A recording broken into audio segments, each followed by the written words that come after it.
আচ্ছা তোমরা বলো তো এই শীতে তোমরা কটা পিকনিক করেছো? জানো তো শীতকালে না আমি একটাও পিকনিক করিনি।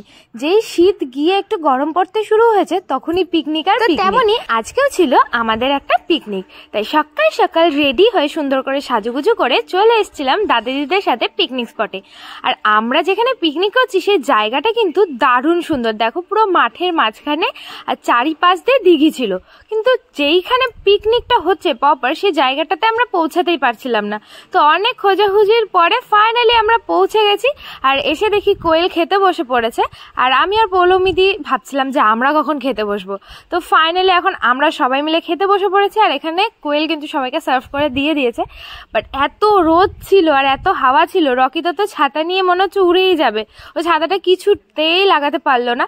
তো যাই হোক আমরা এই রোদের মধ্যে বসে বসেই কিন্তু সকালবেলার যে ব্রেকফাস্ট ছিল সেটা কিন্তু খাওয়া শুরু করে দিয়েছি। আর সকালবেলার মেনুতে ছিল নান, তার সাথে কাবলি ছোলার তরকারি। বেশ ভালো হয়েছিল, কিন্তু নানগুলো না একটু মোটা মোটা হয়ে গেছিলো। তো খাওয়া দাওয়ার পরে একটু গল্প করছিলাম, তারপরেই কোয়েল নিয়ে চলে এসেছিলো এখানে গরমা গরম কফি। সবাইকেও কফি দিয়ে আবার আদার্স যারা ছিল তাদেরকে কফি দিতে গেছিলো। আর এখন আমরা চলে এসেছিলাম কফি খেতে খেতে দিঘির পাড়ে। এইখানটাতে একটা বসার জায়গা ছিল আর সামনে কালী মন্দির ছিল, ওখানেই সবাই বসেছিল বেশিরভাগ। তো আমরাও ভাবলাম চলো এখানে আমরা কিছুক্ষণ বসে থাকি। ওখান থেকে কিছু ছবি তোলার পরে আমরা হাঁটতে হাঁটতে চলে গেছিলাম একটু মাঠের ভেতরে। আর দেখি একটা বড় কুল গাছ ছিল। এখানে এসে না আমরা রাস্তা গুলিয়ে ফেলেছিলাম যখন আসছিলাম, তো তখন থেকে এই কুল গাছটা চোখে পড়েছিল। প্রচুর কুল ছিল গাছে, কিন্তু বেশিরভাগই সব কাঁচা কাঁচা কুল ছিল, একদম ছোট ছোট। পাকা কুল সব ওপরের দিকে ছিল। তো আমরা অনেক কষ্টে গাছটা একটুখানি ঝাঁকি দিয়ে কিংবা একটুখানি লাঠি দিয়ে মেরে মেরে কিন্তু কুলগুলো পাড়ার চেষ্টা করছিলাম। এখানে দেখো রাকেশদা একটু লম্বা ছিল বলে ওই লাঠি দিয়ে মেরে মেরে কুলগুলো পেরেছে, আর আমরা কুলগুলো কুড়িয়ে। জানো তো এই কুল করাতে করাতে আমরা যে কতগুলো পাকা পাকা কুল খেয়েছি তার ঠিক নেই। কুলগুলো ভীষণই ভালো ছিল। আর এবছরে প্রথম আমি এই দেশি কুল খাচ্ছি। মানে যতই নারকেল কুল আপেল কুল খাই না কেন, এই কুলের প্রতি যেন একটা আলাদাই টান রয়েছে। এটাই কিন্তু খেতে বেশি ভালো লাগে। আর এত পরিমাণে টক ছিল কি বলবো। আমরা যেখানে বসে বসে কুল খাচ্ছিলাম চারিপাশটা দেখো কতটা সুন্দর, আর ওই দূরে আমাদের পিকনিক হচ্ছে। আর আমরা গেছিলাম ওই যে দেখতে পারলে গাছটা একটু দেখা যাচ্ছে ওখানে কুল পাড়তে। মানে আমরা সারা মাঠ দিয়েই ঘুরে বেরিয়েছি। জায়গাটা কিন্তু অপূর্ব ছিল, মানে কি বলবো, তোমরা দেখেই বুঝতে পারছো কত সুন্দর জায়গায় আমরা পিকনিক করেছি। তোমরা কে কে এই বছরে দেশি কুল খেয়েছো?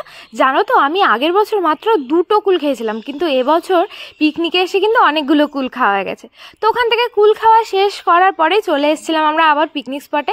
দেখি অনি চলে এসছে, আর আমরা সবাই এখন ফটো তুলছিলাম। বাট ফটো তোলার সময় একটা বিপদ ঘটে গেছে।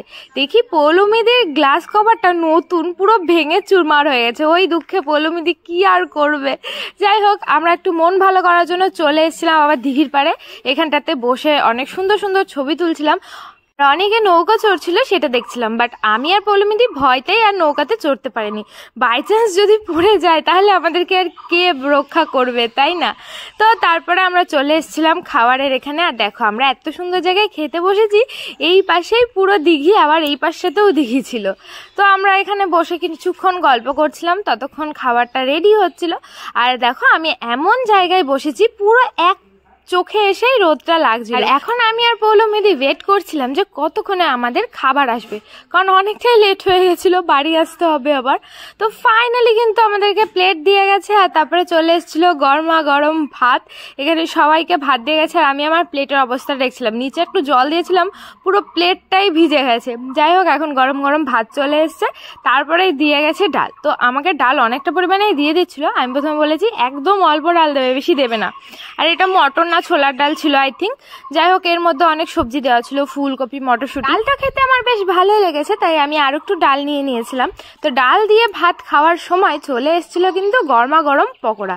এখানে পকোড়াগুলো অনি নিয়ে চলে এসছে, আর ও এখন যে পকোড়াগুলো দিয়েছে, তো আমি ওকে বলছিলাম আমাকে আর দুটো দিয়ে যা, কারণ ডাল ভাতের সাথে এরকম চপ খেতে বেশ ভালোই লাগে, তাই না? আর পকোড়া খেতে গিয়ে আমি তো ভেবেছিলাম এটা হয়তো পেঁয়াজি হবে, কিন্তু দেখি না, এর মধ্যে পেঁয়াজও দেওয়া ছিল, আবার ছোট ছোট চিকেনের পিসও দেওয়া ছিল। মানে ওই চিকেন পকোড়াই বলতে পারো। আমরা কফির সাথে পকোড়া খাইনি তো কি হয়েছে, আমরা এখন ডাল ভাতের সাথে পকোড়া খাচ্ছি। তো আমি পকোড়া দিয়ে ডাল ভাতটা বেশ জমিয়ে খাওয়া দাওয়া করেছি। আর তারপরেই চলে এসেছিল কিন্তু এখানে মাছ। আমরা সবাই কিন্তু পেটি দেখে মাছ দিতে বলেছিলাম এই ভাইটাকে, কারণ আগের দিন পিকনিকে গিয়ে আমি লেজার পিস খেয়েছিলাম। তো আজকে ভাবলাম যে না আজকে আর লেজার পিস আমি নেবই না, অনেক টাইম লেগে যাবে আমার খেতে। সবাই একসাথে খেতে বসেছি আর আমি যদি সবার লাস্টে উঠি একটা লজ্জার বিষয়, তাই আমিও কিন্তু এখানে পেটির মাছই নিয়ে নিয়েছি। আমি খাওয়ার আগে পৌলমিদিকে জিজ্ঞাসা করছিলাম কি রে তোর কেমন লাগছে, বলছে ভালো। তো যাই হোক আমি তারপরে এখন মাছটা খেয়ে দেখছিলাম, মাছটা কিন্তু খুব ঝাল হয়েছিল, তাই আমি আর গ্রেভি নিইনি। তো গ্রেভি পৌলমিদি নিয়ে একটু বুঝেছে প্রচণ্ড ঝাল হয়েছে, কারণ আমরা খুব একটা বেশি ঝাল খেতে পারি না। গল্প করতে করতে আড্ডা দিতে দিতে তো আমাদের মাছ খাওয়া হয়ে গেছে। তারপরে চলে এসেছিলো কিন্তু গরম গরম মাংস। আর এই যে আমি বলেছিলাম আমাকে একটু হাড় দেখে দিতে, কারণ আমার হাড়ের পিস খেতেই বেশি ভালো লাগে। আর আজকে মৌমিতাদি ছিল না, আমরা মিস করছিলাম, কারণ মৌমিতাদি থাকলে ও আবার সলিড পিস খেতে ভালোবাসে। তো যাই হোক তার সাথে কিন্তু দিয়ে গেছিলো স্যালাড। তো আমি একটুখানি পেঁয়াজ নিয়ে আর একটুখানি মাংসর গ্রেভিটা নিয়ে বেশ ভালো করে মাখিয়ে কিন্তু খেয়ে নিয়েছি। তো যাই হোক আমাদের মাংস খাওয়া কমপ্লিট। তারপরেই দিয়ে গেছিলো এখানে আমের চাটনি, অনেকটা পরিমাণে কাজু বাদাম কিশমিশ দেওয়া ছিল, আর আমগুলো একটু টক মিষ্টি ছিল, আমার তো বেশ ভালো লাগছিলো। তার সাথে ছিল পাঁপড়। আর সবার লাস্টে দিয়ে গেছিলো নলেন গুড়ের মিষ্টি, যেটা আমি খাই না, তাই আমি আর খাইও নি। যাই হোক খাওয়া দাওয়া কমপ্লিট। তারপরে আমরা একটুখানি হাত টাত ধুয়ে দাঁড়িয়ে গল্প করছিলাম আর বলছিলাম আমাদের পেট পুরো ভরে গেছে, এখন আমরা বাড়ি যাবো। তাই না, সবার লাস্টে খেতে বসেছিলাম বলে আজকে কিন্তু আমরা আগেই খেতে বসে পড়েছিলাম। আর এখনো দেখো এই যে যারা রান্না করছে তারা কিন্তু পকোড়া ভাজছে গরম গরম, আর এদিকে সমস্ত খাবার রাখা রয়েছে, এখান থেকে নিয়ে নিয়ে কিন্তু সবাইকে দেওয়া হচ্ছিল। আর এই যে অনি তো পাগলের মতো নাচ শুরু করে দিয়েছে আর বলছে রেশমিদি আমাকে দেখা, আমি এখানে ডাল দেবো সবাইকে। তো এখন দেখো সবাই খেতে বসে পড়েছিল, আদার্স যারা ছিল, আর অনেকে আবার নাচ করছিল সাইডে। আর আমরা যেখানে পিকনিক করতে গেছিলাম ওই দিনকে 4টে পিকনিক হচ্ছিল, দেখো ওই সাইডে একটা, ওই যে গাড়ি রাখা রয়েছে ওখানে একটা, আর আমাদেরটা এখানে, আর ওই মন্দিরের পেছনে আর একটা হচ্ছিল। তো বেশ ভালোই জায়গাটা ছিল, আমার তো খুব ভালো লেগেছে। তারপরে আমরা কিছুক্ষণ গল্প টল্প করে সবাইকে টাটা বাই বাই করে, এত সুন্দর জায়গাকেও টাটা বাই বাই করে এখন কিন্তু বাড়ির দিকে রওনা দিয়েছি। যাই হোক বন্ধুরা, তোমাদের আজকের ভিডিওটা কেমন লাগলো অবশ্যই কমেন্টস করে জানিও। ভালো লাগলে লাইক শেয়ার করো, আমার ফলো করো। আর কে কটা পিকনিক এবছর করে